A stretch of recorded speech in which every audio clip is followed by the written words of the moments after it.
Hi yours மக்களே, இது நாங்கள் எங்கள் ஏரியாவில் நடந்த ஒரு கல்யாண சாப்பாடு தான். இந்த சாப்பாடு பாருங்கள், சோறு எவ்வளோ அழகாக இதமாக்கிண்டு இந்த சோறார் உடைப்பார் பாருங்கள். உப்பு ஒரு அழகாக வந்துச்சு. இது நம்ம நாட்டு ஏரியாவில் நடக்கிற கல்யாணம். பெரிய அண்டா கணக்கில் தான் நாங்கள் சோறு சமைப்போம். மற்ற ஏரியாக்களில் மாதிரி இல்லை. இது ஜேம் அப்படி சின்ன பேர் சொல்ல போடுறாங்க. இது அச்சாறு, இது அன்னாசி, சின்ன வெங்காயம், ஈச்சப்பழம் மிக்சிங்கில் செஞ்ச சம்பல் அச்சாறு. அடுத்தது இது சம்பல் சொன்னால் வெங்காயம், மாசி, தேங்காய் தூள்லாம் போட்டு செய்கிற ஒரு சம்பல் தான் இது ஒரு இவர் தான் ஹீரோவே.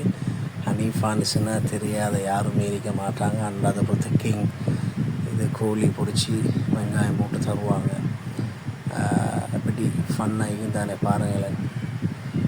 அதுக்கு பின்னால் இறைச்சிக்கறியை பாருங்கள். இறைச்சி சும்மா சட்டப்படி ஹனீஃபா கோக்கிட்ட இறைச்சிக்கறின்னா அடிக்கிறதுக்கு ஒன்றும் இல்லை. கல்யாண சாப்பாடு தட்டி தூக்கிட்டோம். நம்ம வீட்டு கல்யாணம், நம்ம ஊர் கல்யாணம் எல்லாமே நம்மட தான்.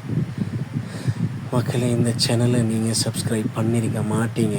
பண்ணி இல்லைன்னு சொன்னால் கட்டாயம் சப்ஸ்கிரைப் பண்ணுங்கள். இது போல் நல்ல சாப்பாடுகளை நாக்குக்கு இதமாகிற தட்டி தூக்குற வீடியோஸ்களை நான் உங்களுக்கு போட்டு கொண்டிருப்போம்.